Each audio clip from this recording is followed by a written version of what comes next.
Okay, kids, listen up because I need to talk to you about your business cards. When we're discussing marketing tactics, it might seem as though business cards is a fairly trivial subject, but it's not. Business cards are very important, way more important than most people think. If you're meeting someone for the first time at, say, a networking event, you're obviously creating an impression on that person. You're doing that through the visual, your appearance, the auditory, your voice, and body language, and so forth. But when that's over, you're going to give that person something to take with them to remember you by, and that's going to be your card. And from that point forward, they're going to remember you or not based on your card. They're going to keep your card or throw it away. And if they throw it away, it's kind of like throwing you away. So if you want people to remember you, you need to have a memorable business card, an exciting card.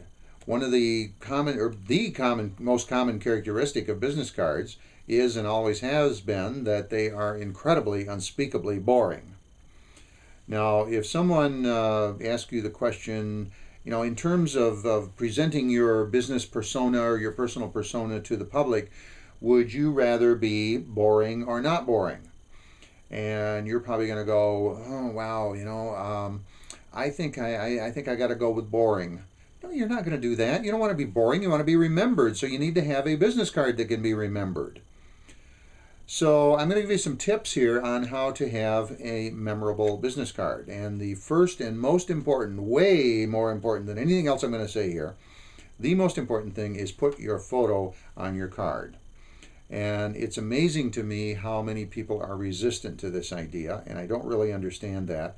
When someone expresses resistance to that idea, I always ask them a question. When you go on a sales call, do you have a bag over your head? Well, why in the world would you object to having your photo on your business card? So go hire your favorite professional photographer, pay them $75 or whatever it is they charge. It's going to be one of the best investments you've made in your marketing. Put your photo on your card. Now, I'm obviously a fan of using one entire side of my card for the photo. I think one of the reasons people object to this, and this is really silly, is that to put your photo on your card, especially this big, would be might be regarded as egotistical by some people. Well, if that were the case, then I would say that on that sales call that I was talking about, why don't you not go on the sales call yourself? Why don't you send somebody else? Because going yourself might be regarded as egotistical. See how silly that is? So get over that.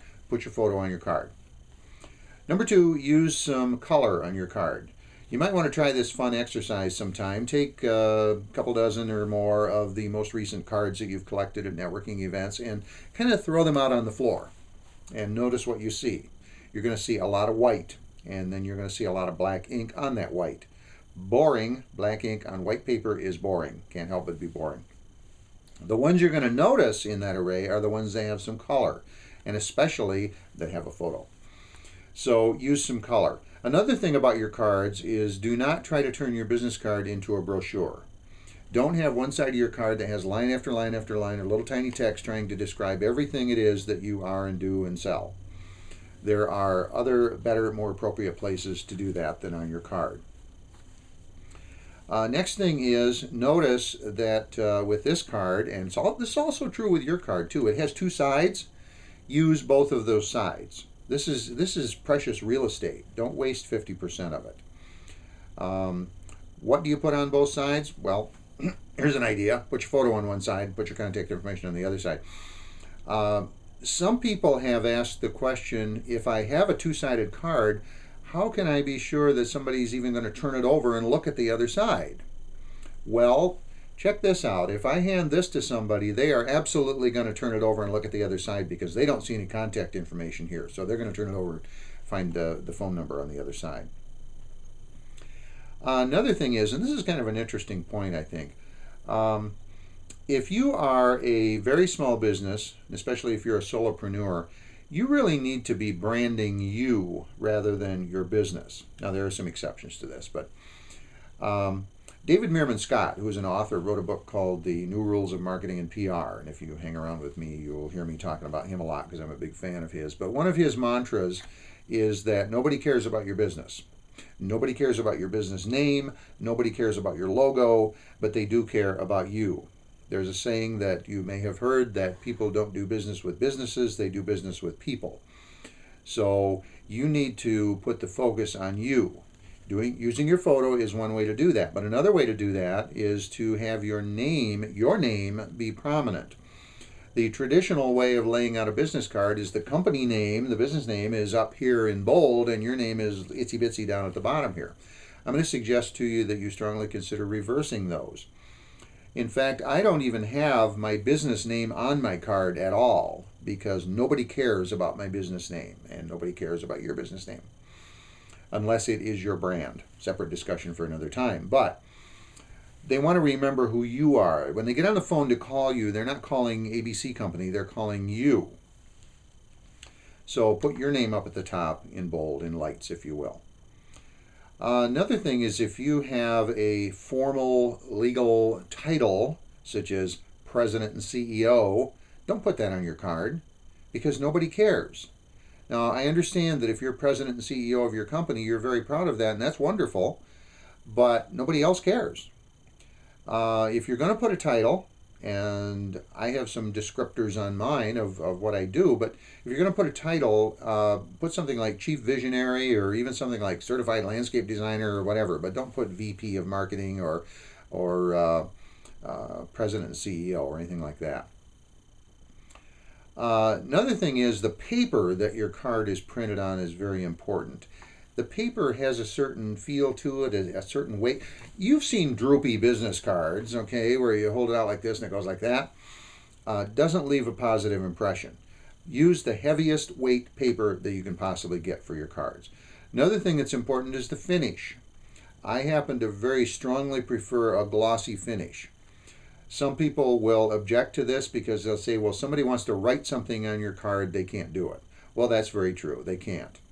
The times that I have seen somebody write something on my card have been very few. And I just made an arbitrary decision to sacrifice that ability in favor of having the feel of the glossy finish of the card. Another thing is, and this is really important, hire a professional graphic designer to design your cards. Don't let your printer do it unless they have a very good professional graphic designer on their staff, which some do, some don't. I think maybe most don't. Hire somebody to do it independently, somebody who's really, really good. Your business cards are not a place to cheap out. Put some money into them. It's well worth it. And also remember, and this is kind of interesting too, is you're probably going to redo your business cards with some frequency. I have thrown away way more business cards than I've handed out, because I will do a design and we'll get it printed and I'll say, there's a way to improve that. There's always a way to improve your cards, like there's always a way to improve your website or your whatever, okay? So I guess in summary, the purpose of your business card is twofold. One is to enable people to remember you, and the other is to enable them to get a hold of you if they decide they need to do that. So, hope this is helpful. If you would like to chat about this, if you have any comments or questions about this, please call me 877-901-9977, or email me at tom@tomharris.us or tom@znmarketing.us. I can refer you to some very good graphic designers. I am not a graphic designer. And I can help you get a design that will be effective and memorable. So thanks for listening, and see you next time.